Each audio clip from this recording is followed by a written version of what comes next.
Welcome to the Deep Dive. Emerald City Hockey's Seattle Kraken podcast. Hey everybody, welcome back to the Deep Dive, Emerald City Hockey Seattle Kraken podcast. RJ, the regular season is very close now. You only got 2 preseason games left, I believe, right? Yep, just two. Yes, just 2. Only one more round of cuts. We'll of course talk about the latest round of cuts, latest on all the injuries, training camp battles, all of that kind of stuff today. Really looking to get into that because we're kind of finally in a place, RJ, where we can start looking at the regular season, what we think the lineup's going to be, and kind of what this Seattle Kraken team is going to look like for opening night. Yeah, the last big round of cuts for the Kraken has solidified a lot of things, are giving us a picture, right, that we can start to look into and see, okay, this is what the opening night roster might look like. Best news, there's only one practice group now. Something you and I are very happy about, something Yes. Lane Lambert is very happy about, a lot less that he has to kind of manage and everything. So we're getting there. Still 9 days till the regular season starts, but we're getting there slowly but surely. Slowly but surely, indeed.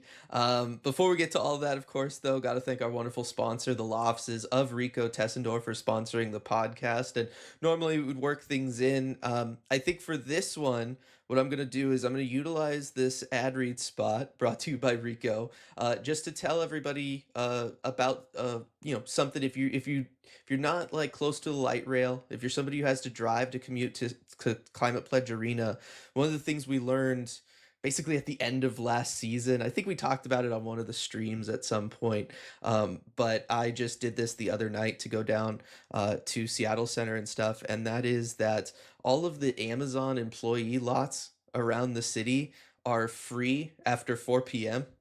in the evenings, and the Amazon Doppler lot, kind of, downtown Westlake-ish, is one of those, and it's a huge lot. And so one of the things that I'm going to be planning on doing for this year, going down to the games, is I'm going to be parking in that lot for free.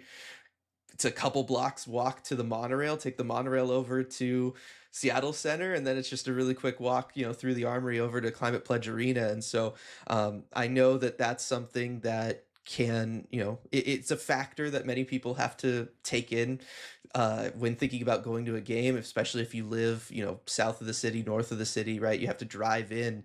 Parking is not cheap near Climate Pledge Arena, that is for sure.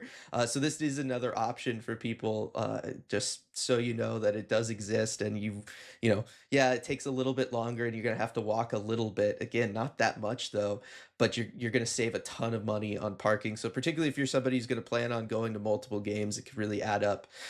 I mean, that's the amount of money you're saving on parking there is enough. Then you can afford food at Climate Pledge. I know that's a lot of money. That really says something there. And yeah, parking around the arena can be a nightmare. So that's a good way that the team actually made us aware of, Yeah. that fans can make it a little easier on them. So a good reminder for everybody. And, if your drive to the game becomes, unfortunately extra nightmarish, an accident or something, you know who to call. Exactly. And that's why I thought it kind of works, right? We're always talking about driving and potential accidents and stuff here on the ad spot for Rico. So it felt kind of like it worked with it. And while we hope none of you ever need his services, the odds say that at some point someone out there will be involved in an accident, whether on the road, at work, or anywhere in between. And when you are, we hope you call Rico at 425-778-9800 or visit his website, ricotessendor.com, to schedule a free consultation. He's won millions of dollars for his clients and helped thousands of people in the greater Seattle area. And as a fellow member of the ECH community, we know he'll help you too. And yeah, we'll see. It's like, facts brought to you by the law offices of Rico Tessendor. Disclaimer, not actually from Rico. Yeah, hey, he has entrusted us to provide Yes. the helpful facts. We know Rico's all about helping people, and Yeah. this way he can help people, even if they're after they haven't been in an accident. Exactly. So it's all good stuff. Another quick thing right before we get into the roster cuts and the latest on all the injuries is the Patreon schedule. Obviously, the month is basically over at this point, but there is still content to be had over at patreon.com/Emerald City Hockey. I have my prospect chat tomorrow night where we'll kind of go over how the prospects looked through training camp, through rookie camp, through training camp, through those prospect showcases, and through the preseason games. So really excited to kind of go over that. I've been building out a spreadsheet of all of the prospects, what I thought they excelled at, what I want them to work on, kind of to get them there, and I think that's going to be a lot of fun. And then we'll hopefully be able to do some video stuff as well on there. So really looking forward to that tomorrow night. And then of course we have our regularly scheduled Red Glare podcast every Friday, and we'll have a Patreon schedule for October probably sometime later this week. Yeah. Now, Dylan, you had me at spreadsheet. I I know. cannot wait to see a spreadsheet of any kind, especially your prospect reactions. That's going to be great. I think this is going to be what, the third month in a row that there's been a spreadsheet, or 3 out of Oh 4 man. months that there's been a spreadsheet. I don't like that. Are you I taking my need spot here? I No, no, this is not good. I need to catch up. I need more game footage. I need tape to go over. I need to talk to the video staff for the Kraken. Maybe they could just help me out. Yeah, just give you some extra footage. Hey, they record all these practices and everything, so I just saying it's hard because I can't take any of the preseason games off Amazon. Like you can't record oh, off that's of it. It right. Once has it's the like over, you can't. protection. Yeah, and it has Yeah. the protection on there, and so it makes it really hard to kind of put together footage for this stuff until they're playing in CV or they're playing at their junior team and stuff. So yeah, that is something that if anybody from the Kraken that has access to that is listening, hit me up. Or anybody else out there listening that wants to like draw a little like flip book of the plays Yeah, and how you they could do that happened and too. everything. Exactly. Do it the old-fashioned way. Yeah, exactly. Because there was some great performances from a lot of the prospects all through camp here and through the preseason games as late as this past Friday, RJ, including many of which are going down to CV for the start of their camp. We had the latest round of roster cuts, and it was more or less all of the names that we expected. I would say all of the names that are being sent down to CV are names that we expected. The unexpected stuff is maybe who's still remaining at Kraken camp, which we'll get to in a second. But all of the cuts going down were all guys that we knew were at the very least going to start the season in Coachella Valley this year. A lot of the young guys just graduating from junior, and guys returning for their sophomore season in the AHL. Yeah, I mean, no real surprises here. I would read out the list of all of them, but we'd be here for 5 minutes while I did that. So it's a lot of names, but the ones you'd expect. And it's going to be a very young CV team this year. It's something we talked about a lot last week when having all these guys up at camp. But you look at these names and they're recent Kraken draft picks by and large, and they're going to be getting real roles in CV for the first time. I mean, just want to pick a name or two out of the cuts that really impressed you in camp. I know the one everyone's talking about is Tyson Jugnoth, but is there anybody else that stands out to you that you want to talk about? I mean, Jugnaut did look fantastic last month. I did kind of like what is CV's roster going to look like? What's their lineup going to look like? And they're going to have, particularly on the left side of the blue line, they're going to have openings for some of these young players to try to step up and fill that void. And I thought that Tyson Jugnaut was probably the favorite going into camp to do so. And based on everything we saw through rookie camp, prospect showcases, preseason games, training camp, I do think he's going to be the guy to kind of step into that lineup. I think he's done an incredible job of limiting the hero ball mindset that he had in junior, and kind of reining it in a little bit and playing more to a system. I mean, obviously, you stop back-to-back 2-on-1s that feature Connor McDavid, one of which with Leon Draisaitl on the other side. Like, that's impressive, of course, and that's going to grab your attention. But I just thought he did an excellent job of being able to move the puck efficiently, but in a way that was sustainable at the NHL level or at the pro game level. He wasn't trying to do everything himself the kind of the way he did in junior. And then I thought that he did a good job of kind of sticking to the system defensively. Obviously, young defensemen, they all have things that they need to learn. But I thought that Tyson Jugnow showed that he could play to a system, and the rest will kind of come. So I'm really excited to see him down in CV and what he'll be able to do. It helps to not try and force a hero moment when the Yes. hero moment finds you, and it certainly Yes. found Tyson Jugnoth as the lone man back on a couple Connor McDavid 2-on-1s. So I think that, I don't know, in a way, when if you stop him, it might almost help you settle in. Yeah, I would think so. And I mean, we talked with him right after that, and he was just like, you just kind of black out, and it just happens. Yeah. But yeah, lots of exciting stuff. I mean, excited for lots of the other young blue liners. Excited to see guys like Carson Rykhoff, who I thought had a good camp, go down there and what he's going to look like at the AHL level. I thought David Goyette had a good camp, and him having a year under his belt already, kind of can't wait to see what he does with an increased role down in Coachella Valley. Jagger Firkus, kind of same thing. Fergus could potentially be a first line player down there this year. So really interested to kind of see what he looks like in that role. Yeah, it's going to be very interesting. I mean, I love that he stops at the net. That's one thing Yep. I noticed a whole lot, and I noticed Carson Raykoff. That I just noticed him, so that's good. That's a big win. Um, so yeah, can't wait to see what that CV team does. Yeah, definitely. So those are the cuts. We'll get to the guys who are left in a moment, but I think we should update everybody the latest on all of the injuries that the Kraken kind of have been dealing with here through training camp. Right. So there's four main injuries at the NHL level. And I mean, that's something that if you've watched the preseason games, certainly stood out. It felt like the Kraken were losing a player for just about every preseason game. So unfortunately, a few injury updates here. The big one is Capo Caco. So he took a slash to the hand in the game against Edmonton. I believe it was from Bo Akey of the Oilers. And unfortunately, he has a broken hand. Timeline on that is going to be about 6 weeks, which would put his return early to mid-November from that what the timeline stands right now. So he's going to miss the season opener. He's going to be out for a little while. And so as we'll talk about later, that's going to free up a spot in the Kraken top six and make things very interesting for what the lineup might look like. But bad news for Capo Caco there. Some slightly better news. Chandler Stevenson, Coach Lambert says he is tracking to be ready for the home opener. I don't know if they ever specified upper or lower body injury, but he kind of took some contact in the Calgary game. But he was seen skating a little bit before a practice a couple days ago. So that's a good sign. And then even better signs for Jared McCann and Brandon Montour, who I saw both skating out on rink 2 yesterday, just working the two of them with some coaches.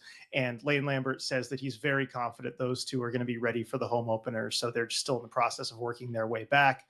McCann from a lower body injury suffered in camp, and then Brandon Montour from that surgery to remove the bursa on his ankle.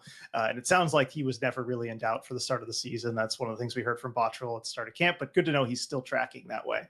Yeah, definitely. I mean, to kind of have as many injury scares as they have, to have three of those four guys looking like they're going to be able to play for the start of the season, I think is big. Losing Capo Caco really does hurt just because I know, lots of excitement around him after trading for him mid last season and what he was able to do the back half of the year.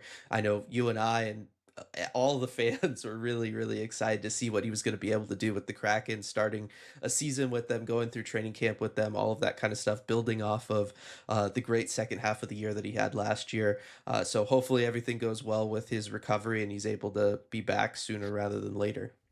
Yeah, and it's the type of injury too that Coach Lambert said, well, it's unfortunate it's a hand, but it means the rest of his body can still stay in shape. Yep. And so you shouldn't have to worry about that as if it was a leg or an ankle or something like that. Yeah, exactly. So we'll see. And then, yeah, it creates some interesting things on this roster, right? Like having that top six spot really does kind of help certain things shake out some of the battles that we thought were going to be there.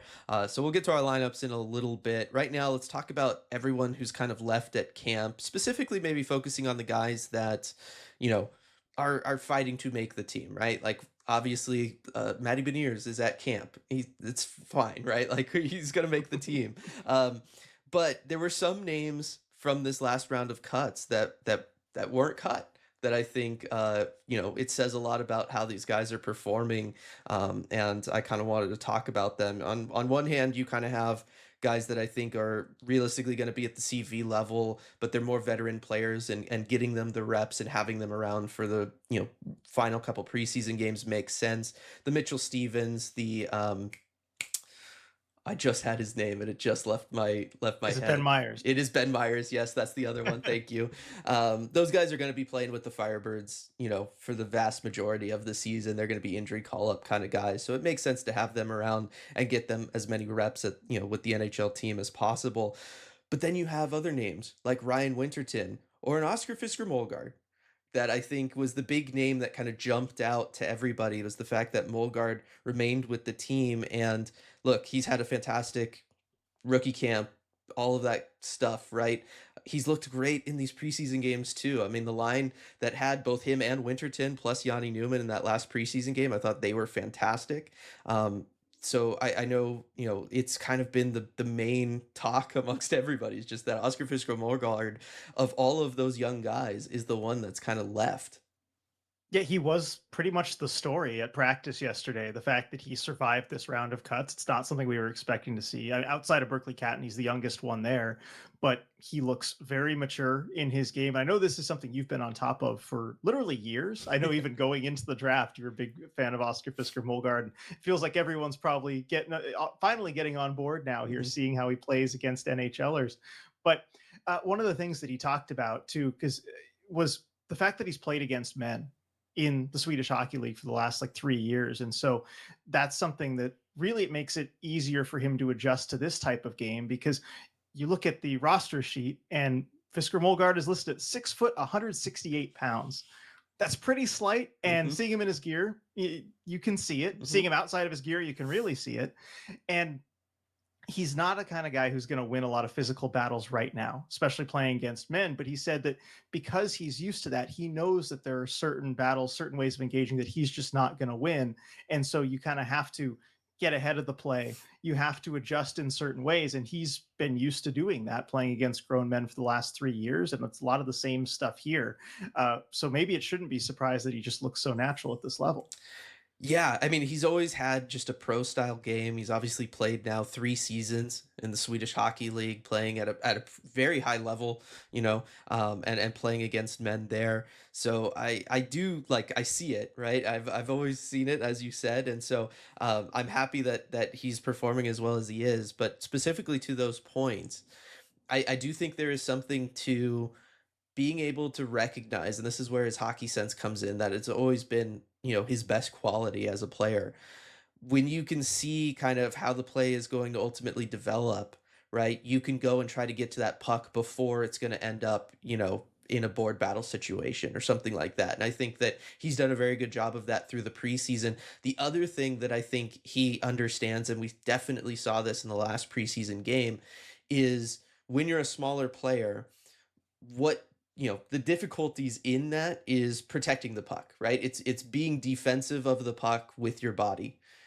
It's not as much of a problem if you're going to be the attacking force, right? Physically.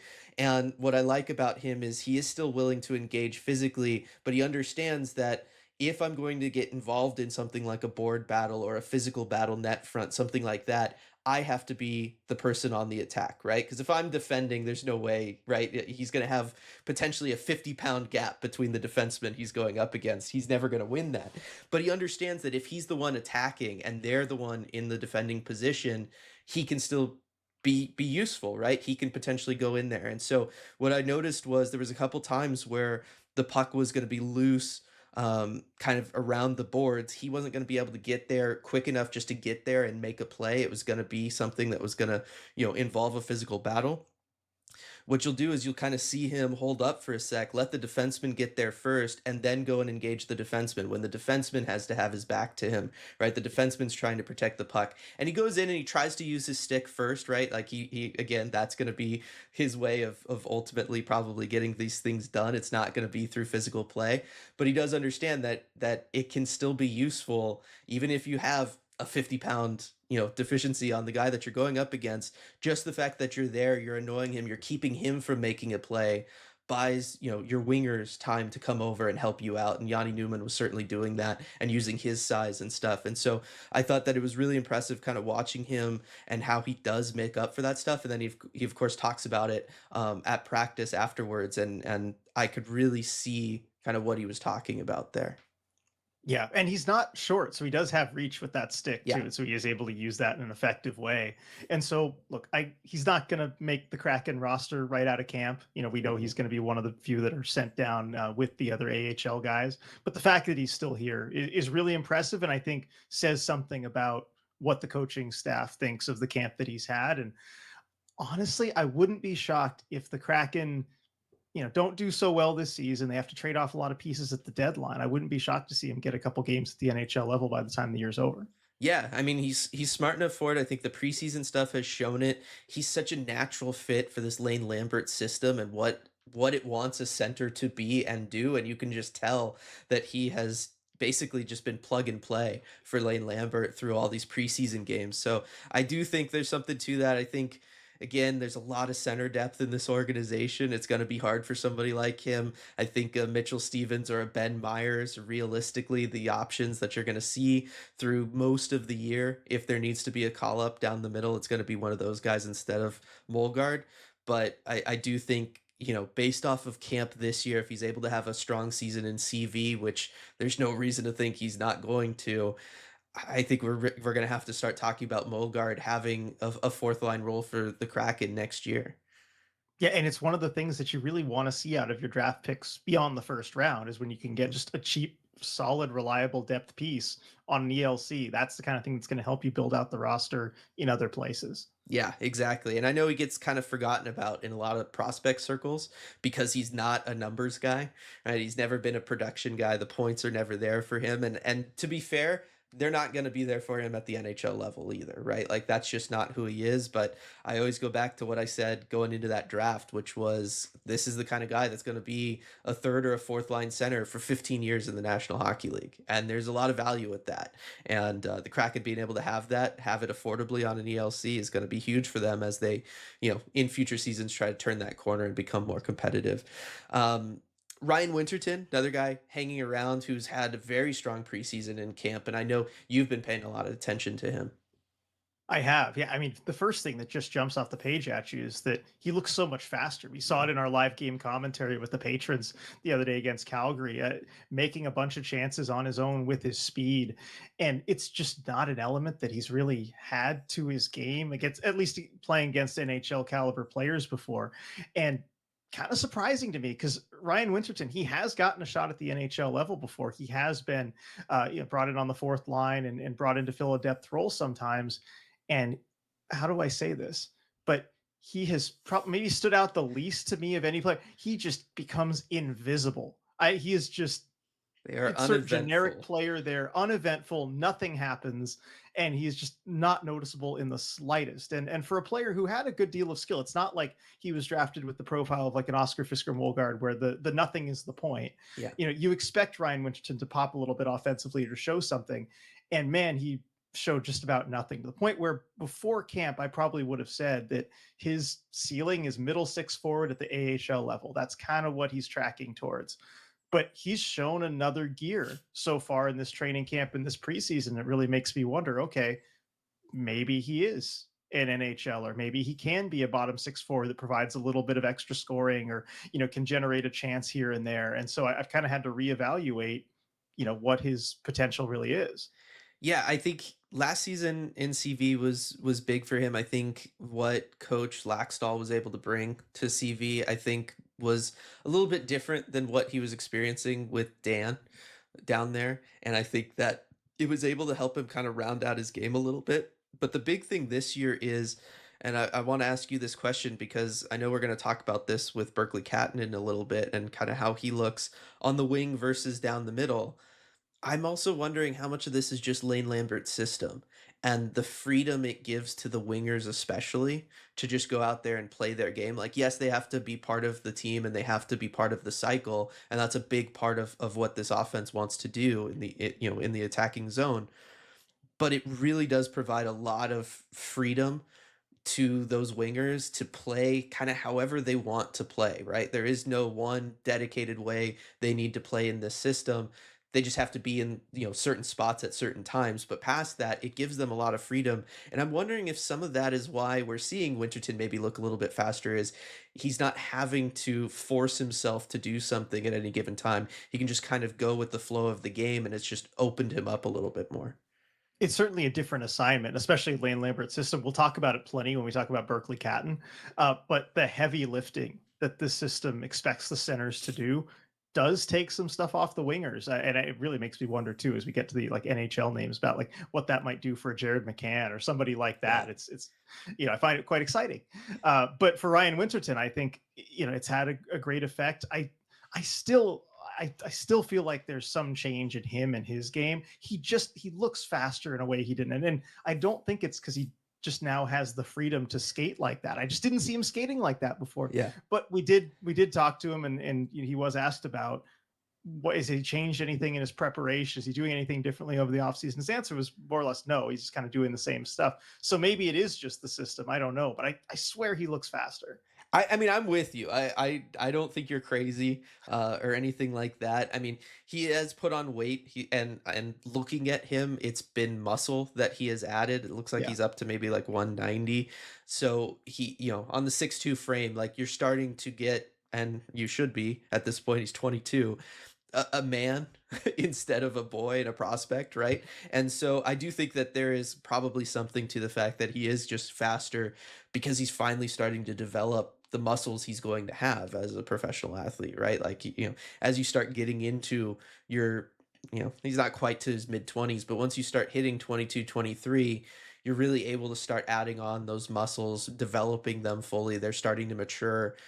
I also wonder if some of that is just that, like, he hasn't actually changed his training. It's just that time has finally done its thing. And that would make sense. Well, because I've heard from some sources around the team that Winterton was one of the better players in fitness testing, both last year and this year. Yeah. And so it's just might be a matter of time before the body kind of catches up and you're able to really, pack on those gains and and have it affect you on the ice. It might be in the fitness testing, you're excelling. And that tells me also that he just has the work ethic to devote right to building that muscle and everything. If you're not really trying at it, you're not going to be one of the better players out of a whole camp in fitness testing. So hopefully that is finally just catching up. Yeah. So I'm really intrigued because he'll be going back down to Coachella Valley. He's going to be one of the more veteran players on that roster, which is crazy to think Crazy. about. Um, I'm really intrigued to kind of see what he does down there, being, somebody who's going to have a pretty significant role on that team because he has multiple years of experience at the AHL level already. I, with the body maturing and everything, I'm really kind of excited to see what he can do, and especially to see if he can kind of have an uptick in production. Because last year the production basically matched his rookie year in CV. There wasn't really that year over year growth that you would expect to see from somebody in their second year down there. So I'm intrigued to see if the counting stats kind of go up. I will say, like I said earlier, his game was more complete last year for sure. He was already like a PK guy, but I felt like his defense really like elevated to the next level, stuff like that. But I'm kind of intrigued to see if he can keep that complete game, but then start adding on some more offense that then could hopefully carry over the next time he is called up to the NHL roster. Yeah, I think that's what's going to set him apart over other players. Like if you want just a defensively solid person, you have a Stevens or a Myers or the veteran options like that. It's going to be the production that ultimately would impress the coaches enough to call him up. So yeah, you're going to have to see an uptick there. Yeah. Anybody else that you want to talk about from the guys remaining at camp that probably aren't going to be remaining past, after Wednesday's game? I mean, not really, because there aren't any huge surprises to me when I look at those players. Like you always expect to see Cale Fleury as one of those guys. I think the preseason was a little rough at times, but he's had some ups and downs. Yeah, I mean, I'm looking at this. It's all names I would Yeah. kind of expect. It only really gets interesting as you get into the final roster cuts and like who's the last man off. Like, Right. and also at practice yesterday, there were guys in gray jerseys, the ones that are like it was Fisker Molgard, it was Myers, it was Stevens. Yeah. It kind of tells you a little something about who they plan the next few cuts to be. The players on borrowed time. We'll Yeah. say. Yes, exactly. Borrowed time they've earned though, so it's not Yes. not a bad thing.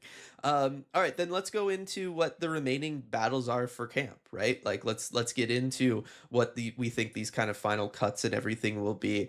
And as I was kind of looking at things, RJ, the Capo injury really kind of, I feel like, at least for the forward group more or less, means there probably isn't a big battle anymore for that forward group. Yeah, as tough as it is for a coach to lose a player like Capo Caco, and I'm sure Lane Lambert hates to lose him, it might make his decisions a little bit easier as far as which forwards to keep to start the season, because it does free up a crucial spot, especially one in the top six. Like if it was a bottom six player that got injured, you still have questions about, okay, how do you fit Yanni Newman and Berkeley Cat in there if you want to keep them up to start the season?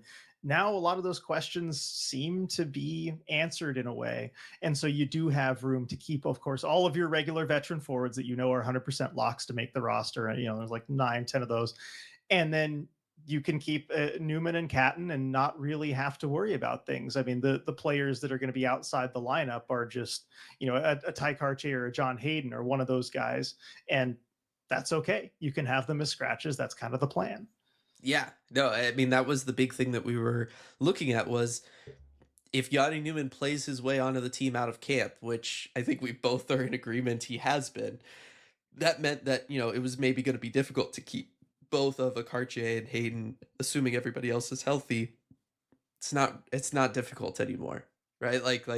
Now you just keep both of them and you keep Newman. Like it just all works out and you don't have to worry about it. So it kind of took away the battle there. Not really any battles on the blue line either, right? Blue line, we know what that top six is going to be. We know that Mahura is going to be the seventh guy, uh, on the spot. So there's nothing really there, which then I guess means the big remaining battle in camp is at the goaltending position, right? It's in the crease. Yeah, and it certainly hasn't disappointed. It is a legitimate Hmm. battle, a position battle for the backup goalie spot. And it's interesting too, because we talked about the forwards, and okay, yes, you can keep Hayden and Karche, and it's no problem. You've got enough forwards, but maybe you don't if the Kraken keep three goalies, because that's something Hmm. that Jason Bottrill, the GM, has talked about from the very beginning, the possibility of keeping three goalies up to start. So it is a position battle, but they could also kind of both win.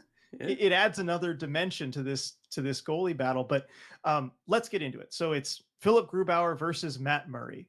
Uh, Matt Murray has had a game and a half of preseason action. Grubauer's had half a game, and it looks like he's going to get the start tonight. I imagine he's going to go the distance. Me too. And so, and the way I think they're going to plan this out, because then after that is the final preseason game, and usually teams will use that as a dress rehearsal of sorts. Yeah. So I would think Joey Decord probably gets that game, just judging how teams usually approach that sort of thing.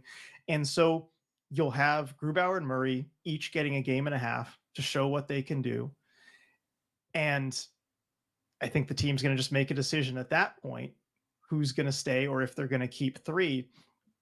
And so Lane Lambert was asked about this yesterday, about what does he look for in a goalie competition. And from the guys showing me, he said it's a mix between how they've looked in practice and how they do in the preseason games.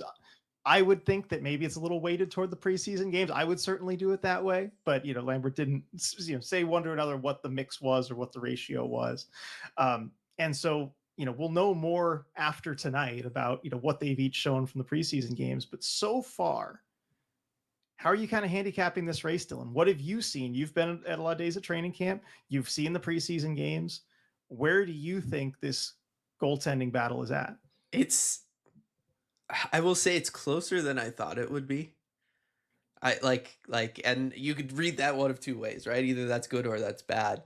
Am I crazy if I say that I feel like Grubauer has been a better goalie in camp, but Matt Murray's been a better goalie in games? I don't think you're crazy.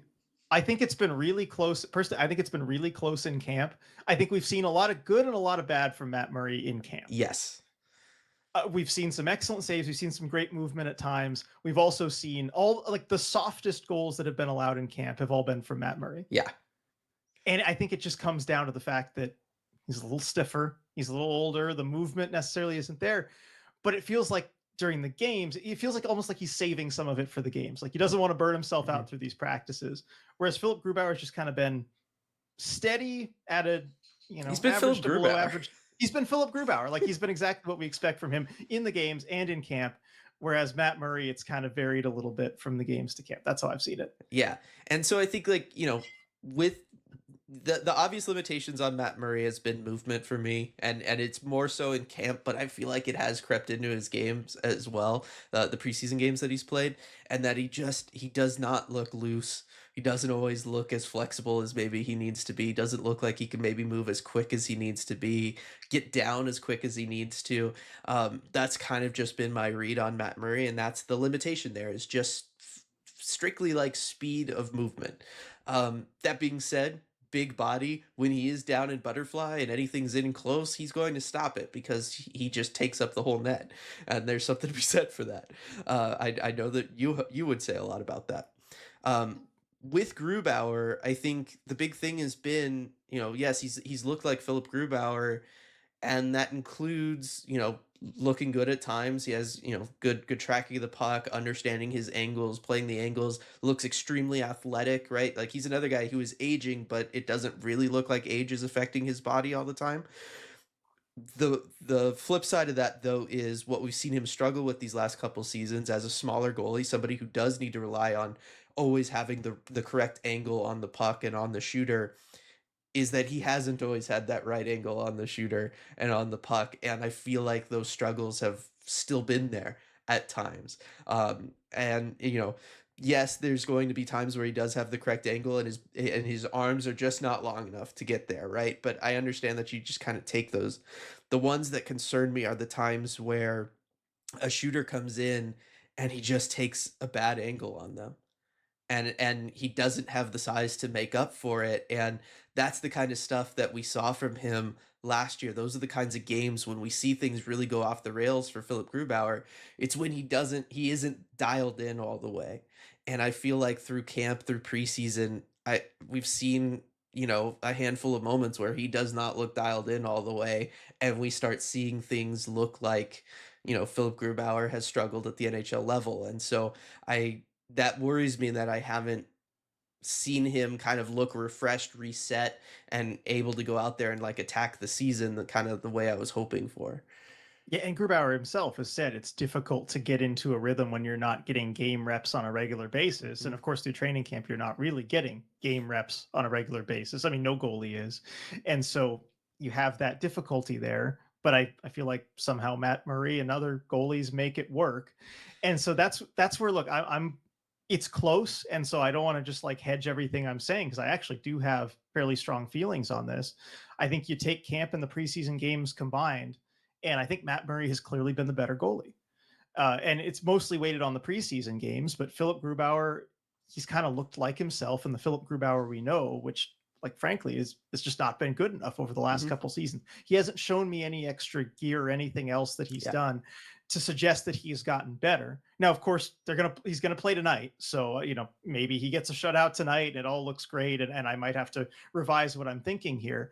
But Matt Murray has looked good in the games. Of course, had that one where we were watching in Calgary for the live game commentary. The first shot he faced like leaked right through him, and it Yeah. luckily didn't go into the net.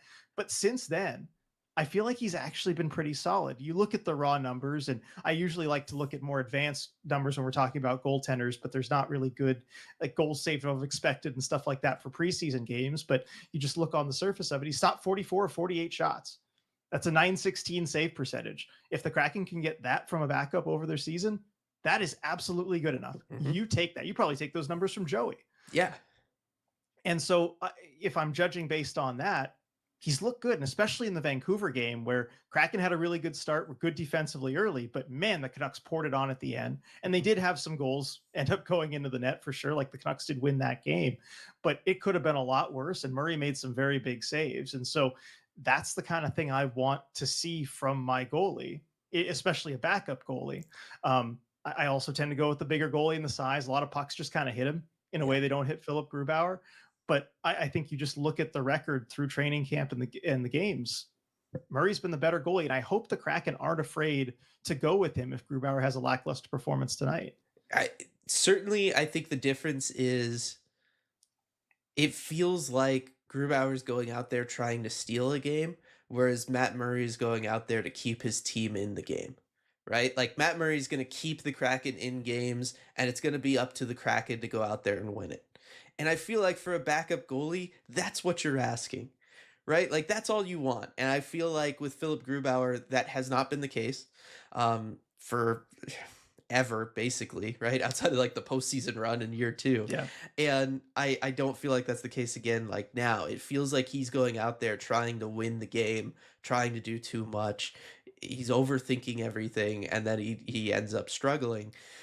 If Matt Murray just keeps the Kraken in games, in the games that he's in, however many starts that is, I feel like that's all the Kraken have kind of needed, right? Like just to get that, even if it's not even as high as a 916 save percentage, have a backup goaltender that can give you like 905, right? Like that would be a huge improvement that probably directly translates to wins.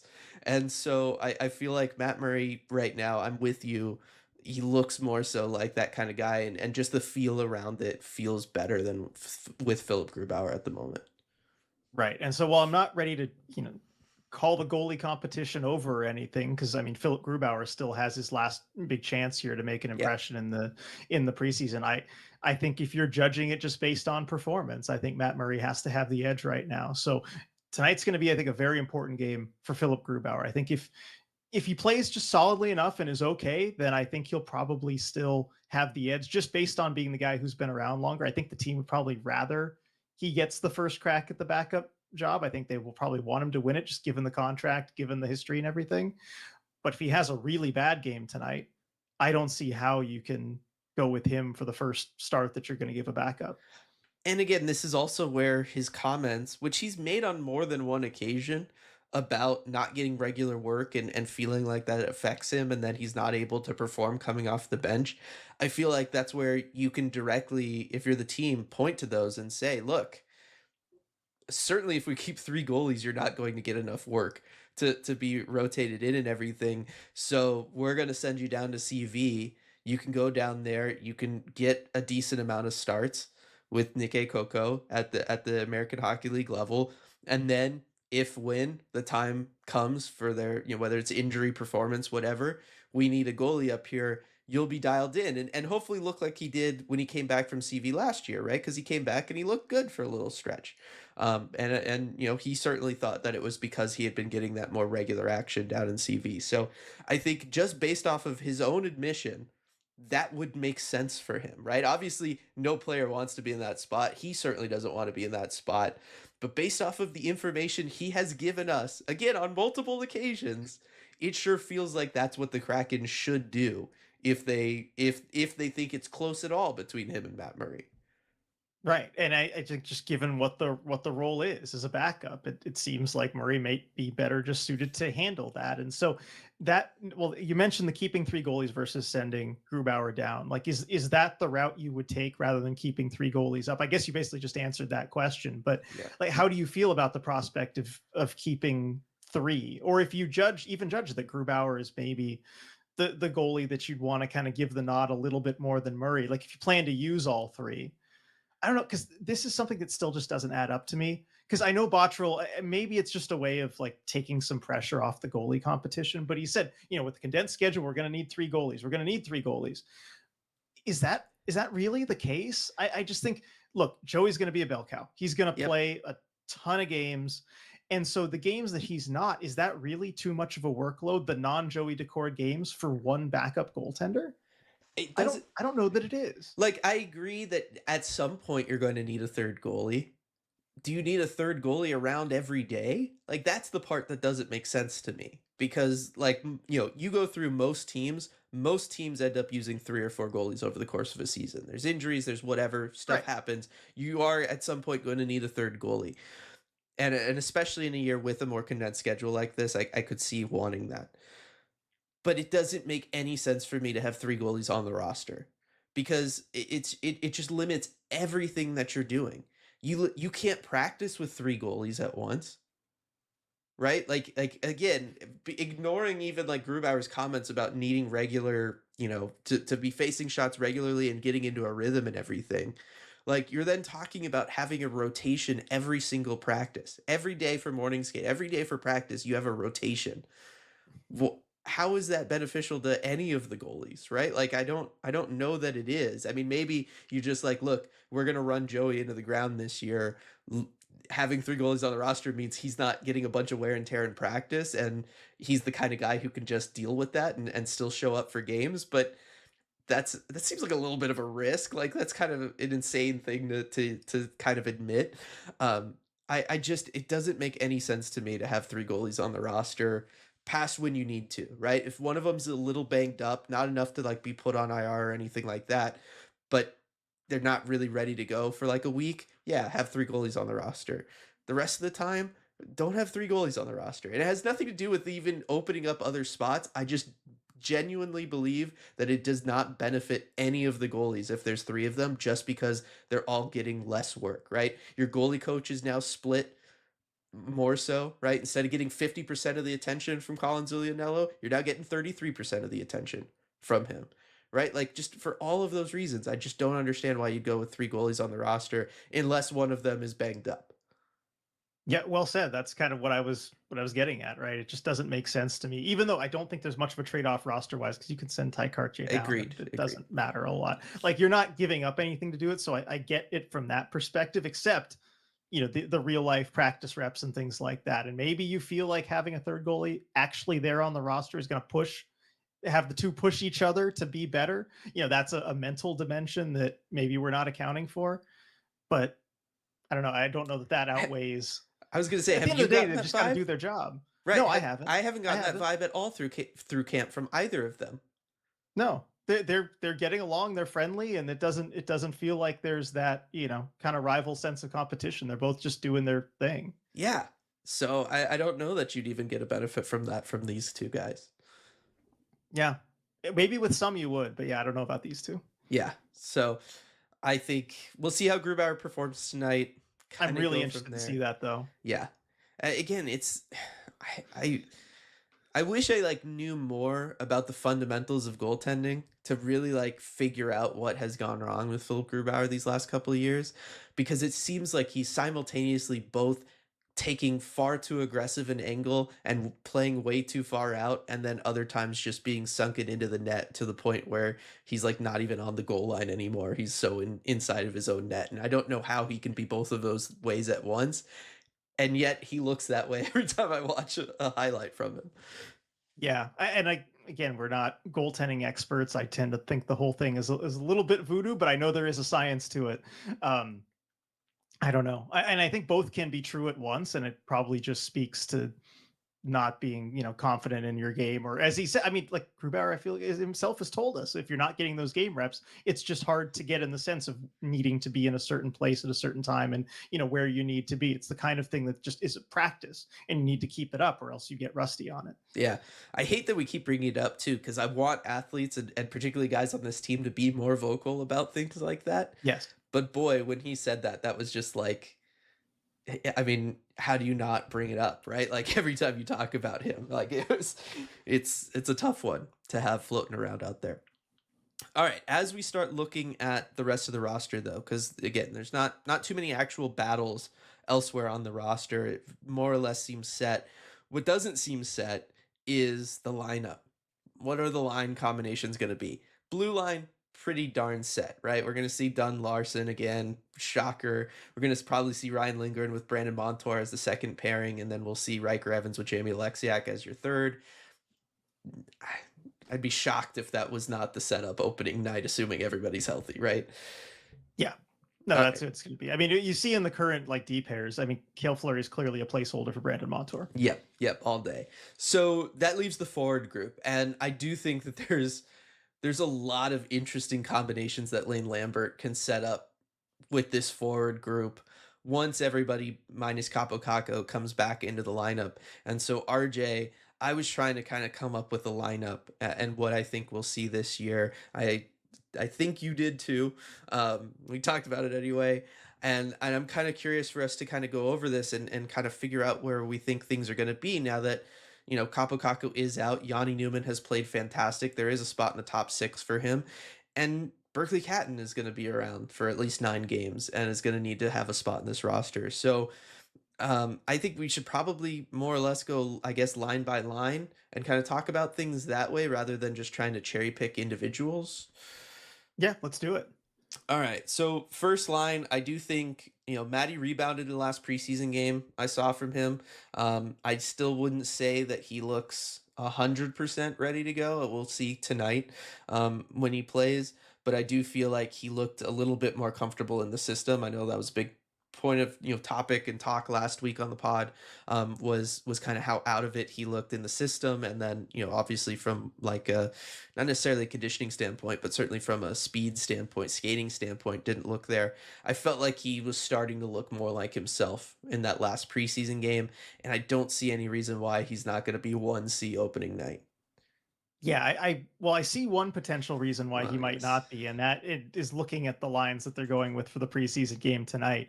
But yes, I think in general, teams 1C, that's gonna be where he's starting things off. I don't think the team's gonna want Shane Wright or Chandler Stevenson there in a general sense to start things off. But I mean, I don't know. Should we get into to the reason that he might not be? Yeah, yeah, go for it. Well, okay, looking at the lines for tonight's preseason game, he is playing with Yanni Newman and Berkeley Catton. Now, Hmm. of course, with Capo Caco out, I mean, that would be a guy that would pretty much be tied to Matty Beniers' hip. They did so well together Yep. last season, but that's just something the team's going to have to learn to deal with until at least early to mid-November. And so, in the meantime, Matty Beniers has been playing with Yanni Newman a lot, and then this is the first time we're seeing him also play with Berkeley Catton. And so, if those two players are on either side of Matty Beniers, I can't imagine that they'll give that line true first line minutes. Not a comment on Matty Beniers, but just to kind of shelter, the two young guys in Yanni Newman and Berkeley Catton. I totally agree with you, but I took it very much as, at least with the Berkeley Catton, on the Berkeley Catton side of things, that this was very much just because Jared McCann and Jaden Schwartz are not playing tonight, right? Like Yeah. like they're giving Berkeley Catton an opportunity in the top six because the normal top six guys aren't there, right? More so than, hey, this is kind of our third line, we think, and we're going to give them first line minutes tonight just cuz, right? Because I think the other lines, as you start going down the lineup, start looking like lines that we're probably going to see in the regular season. And so I think that this is kind of a one night thing. Like I think opening night we're going to see Jaden Schwartz and Yanni Newman on Maddie's wing, and that will be their first line. Yeah. And I could see that First as line in well. quotes. Like, Yeah, yeah. But that's the thing is, and not to get ahead of myself here, but it just opens up that question of, okay, where is Berkeley Catton going to be? Because we've seen him just all over the place with all these different players, and I still don't have a sense of where the team wants him. yeah, I'm with you. And so like we'll see it tonight. Like it very much feels like with Berkeley Catton tonight being out there with Beniers and Newman, it's a, how well does Berkeley Catton work with Yanni Newman? Right? Like, do they have chemistry together? Because Yanni Newman's a finisher, Berkeley Catton's a setup guy. And having those two very offensively focused guys, does that free up Matty Beniers to focus more on defense and kind of get that, focus on the system, focus on getting that to be second nature for him, and getting back to being the great defensive player that he is, that he hasn't looked like through these, the first two preseason games that he's played in. Yeah, no, I could see that. So, and yeah, Jaden Schwartz has been very good with Matty Beniers in the past, and so a Schwartz Beniers Newman line would make sense. Certainly, if you want it to be the top line. Yeah, it just feels like something they would just throw together just to, Cabo Caco out, Yanni Newman just slides in for him, Finn for Finn. You just go Yeah, with it. Finn for Finn. Yeah, it's just even exchange. Yeah, And I think Yanni Newman showed a lot as in terms of his cycle game. Like again, I talked about that line with Mulgard and Winterton earlier. I thought that was their best line this last preseason game.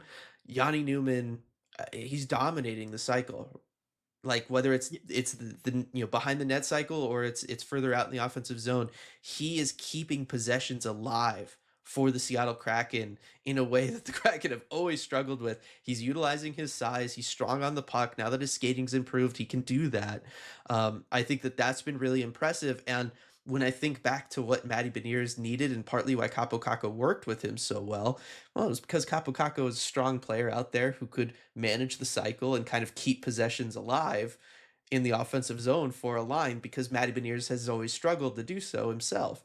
And I feel like Yanni Newman kind of brings that. And so you could, again, kind of plug him in on Matty's line and have somebody out there who could do that for him. And again, should not be a shock that both of those players could do that, just because if you're going to be part of the Finnish national team as a, U20, you're going to learn how to cycle the puck. yeah, it's deeply ingrained in what they do, and Newman also works as a trigger man like Kako too. Yeah, exactly. So it just kind of seems to work there.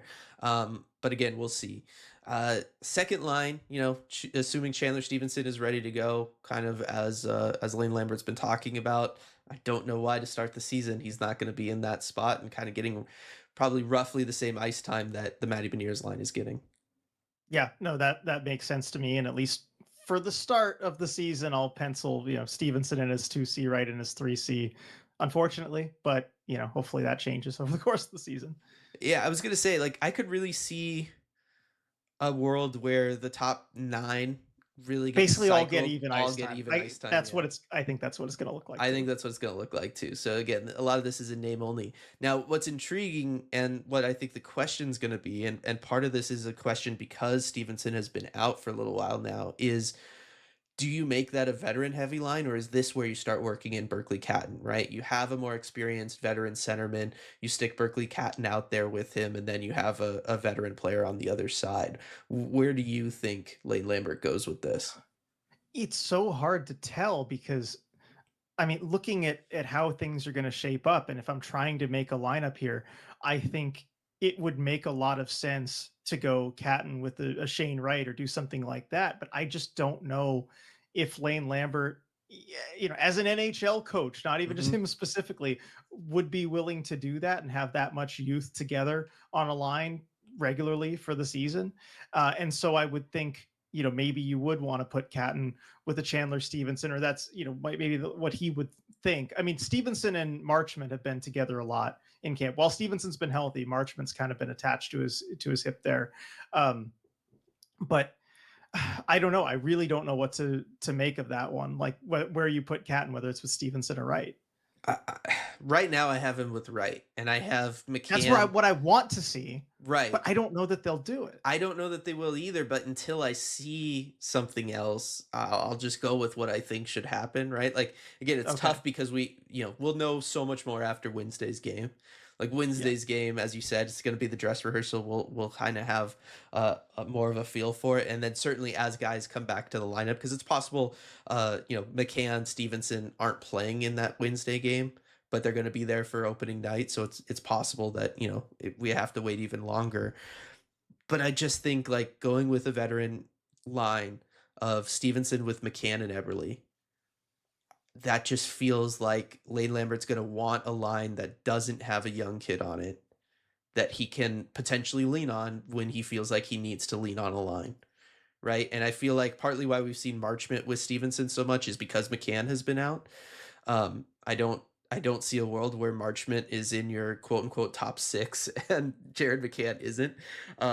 So I just think that like that feels like a line that Lane Lambert would put together just so that he has a veteran heavy line that when the chips are down he can throw out there over the boards and they can make something happen No, in I theory. could, yeah, in theory. I look, and I could see it. I feel like there's more to the Marchment with Stevenson thing as just a pair than just the fact that McCann's been out, at least from the way that Lambert's talked about it.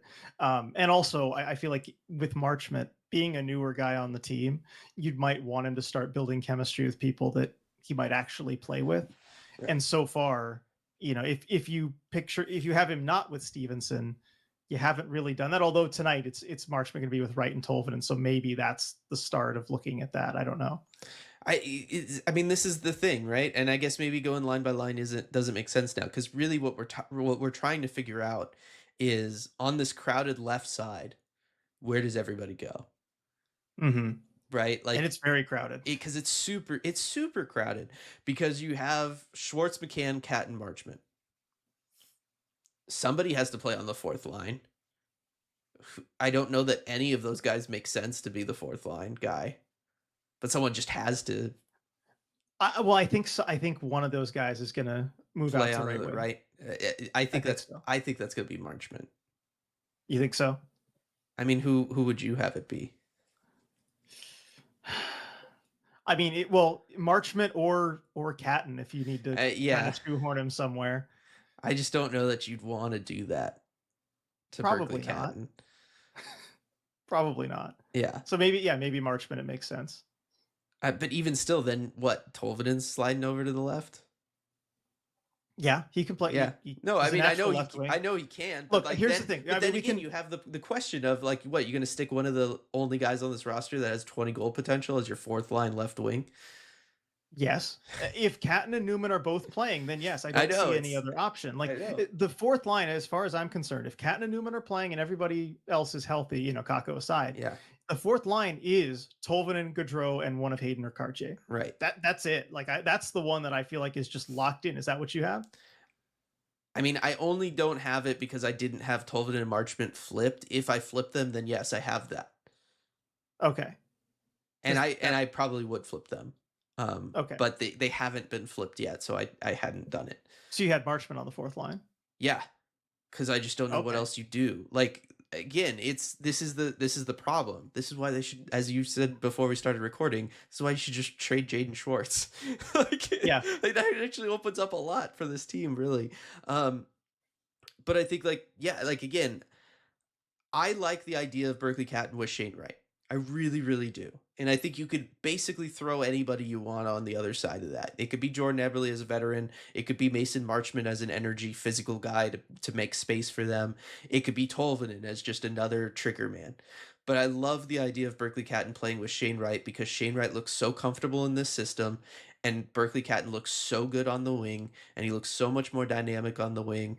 I mean, I have a whole paragraph written about why I think Berkeley Catton looks like an NHLer on the wing, is basically what I saw from him the last game, what I'm expecting to see from him this game tonight.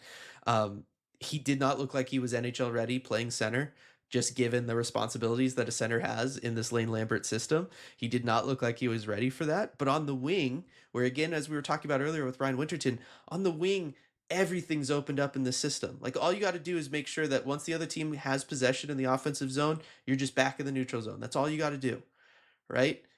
Berkeley Catton could do that all day long. What it allowed him, though, was so much freedom to move around in the offensive zone that he did not have when he was playing center. He looks so much more comfortable. He looks so much more dynamic. He looks so much more deadly creative, whatever you want to say about it. He just looks so much better. And so, like, I could finally start seeing a world where Berkeley Catton is a full-time NHLer this year just by having him on the wing. I think because he looks so much more dynamic, so much more able to be creative and make plays, Shane Wright needs a playmaker.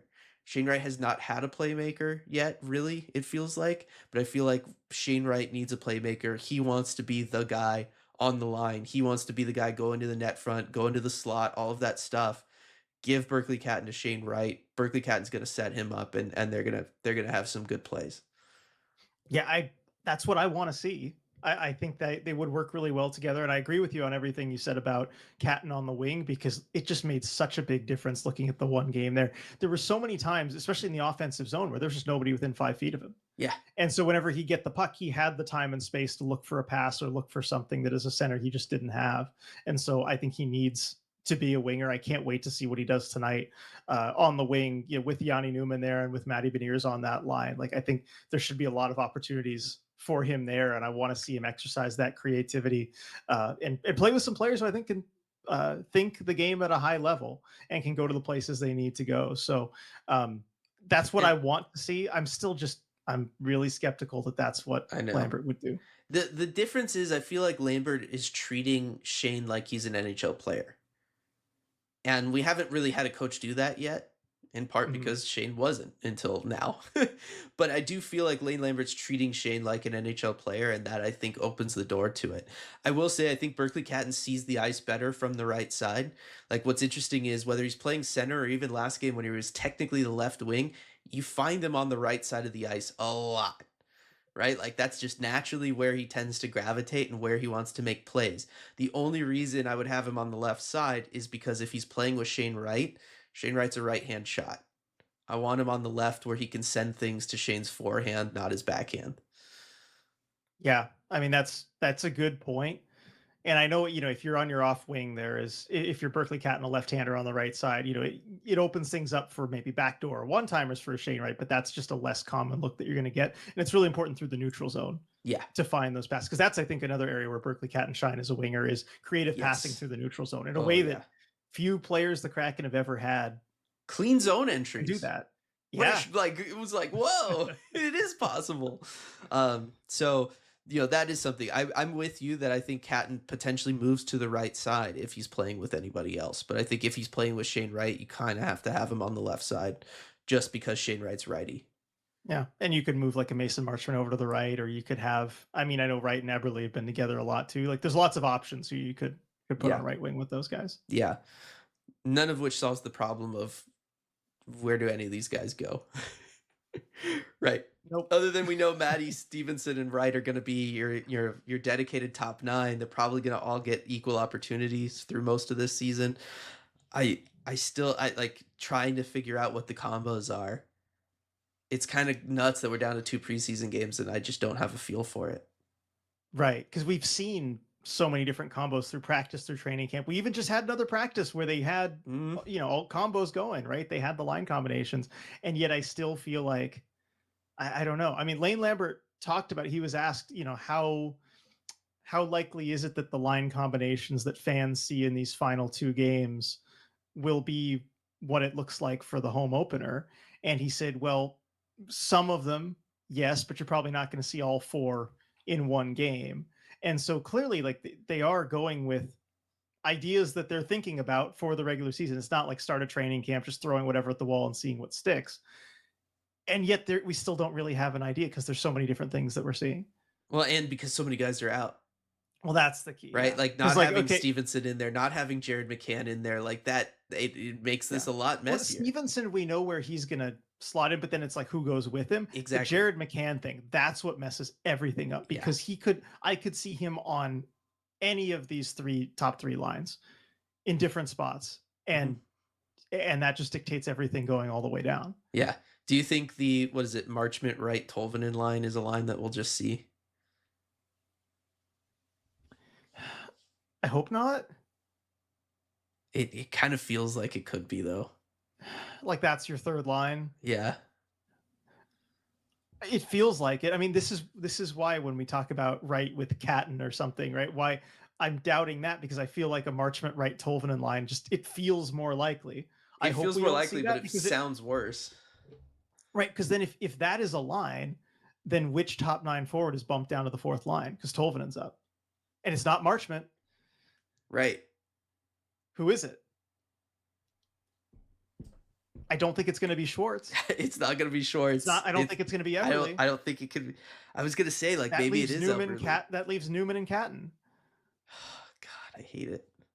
I know they have one too many forwards. They have one too many just mid-level forwards. Yeah. Yeah, I mean, And I this don't. is without Capo Caco. What do I they do know, once like, Caco's back? once Capo Caco comes back, I literally don't know how you do this. Like, it either means like established vets on the fourth line, which that's kind of what I'm rooting for, Yeah. or it means that there's just no room to play the kids. It feels like very much they're set up for play to December, figure out what you think the team is missing, and then you're trading one of Schwartz or Tolvanen for that thing you think is missing.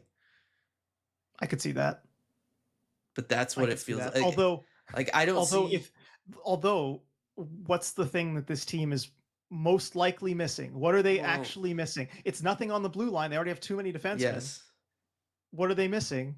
They're missing a high-end forward, and you're not trading Schwartz or Tolvanen for a high-end forward. That's not going to work. Well, they could be the NHL piece back of a larger deal, right? Like this is could be. You this could is trade where some top like prospect or whatever. like the fact that everybody this go around with the with your prospects really got a lot of national attention, and like everybody has taken note of how many prospects exist here with the Kraken, and you do have an extra first round pick from Tampa to work with. You're going to need a roster player going back the other way for any sort of deal, and that's where I think Jaden Schwartz or Ellie Tolvanen come into play. Okay. So you see, it's still not super likely, but Schwartz, Catton, and a Tampa first for, Robertson or whoever. Maybe. That's okay. I don't think it's going to be even as big as Jason Robertson, but I think you just bring in a more skill-focused player. Right? Like, I think they're going to be the front runners for any of these star players? No, because all these star players need to sign extensions, and I don't know why they would sign in Seattle yet. Yeah, no, that's right. That's a fair point. I think it's more so that you're trading for, I guess, Like, does Cairo still need an extension? No, Well, the no he's trade on clause kicked yeah, in. that kicked in, He's on so that that's deal that goes long that's term. probably But not I see. happening. Okay, But like that's fine a because that player just gives more me a sense of a in that player. range or a Yeah, little less even. yeah, But like yeah. a 65 point scorer is the highest scoring player on this team. Right? You go out and you find a winger who can generate 65 to 70 points. That's your best forward by far. And I think I could see, them trying to find somebody like that from a team that is either rebuilding or took a step back, something like that. Hopefully it's not Mhm. Ricard Raquel. Oh God, I could no. so see that Too old. happening. Why did I even think of that? Why did you put that out there, I don't Dylan? know. This is why we need to just wrap up the I podcast. was We're gonna already say over an we are hour. over an hour. All right, we'll just wrap it up. The point is, we wanted to. It feels odd that we're this far into the preseason and we just genuinely have like no idea what the line combinations are going to be, other than we know the four centers. That's just about it. Yeah. Yeah. So So we'll. yeah, I don't know. The musical chair is on the wing. We'll continue.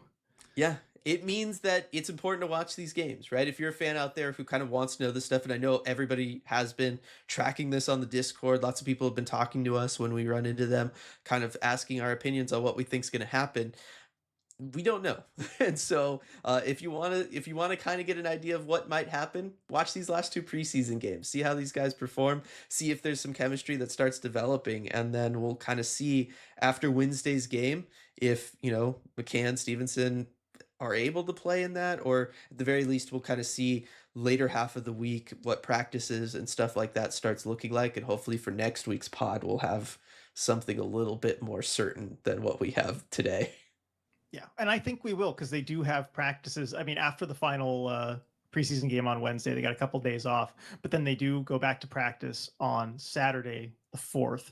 Yeah. And so I think there's a real chance that you'll see some real line rushes at that point. I agree. So, looking forward to all of that. Looking forward to these last couple preseason games. Looking forward to hearing everybody's thoughts on this episode and what you think about what the lineup should be and Post the lines you want to everything else. see. Exactly. Let us know in the comments. Yeah, exactly. One more huge shout out to the law offices of Rico Tessendorf for sponsoring the pod, as always. While we hope none of you ever need his services, the odds say that at some point someone out there will be involved in an accident, whether on the road, at work, or anywhere in between.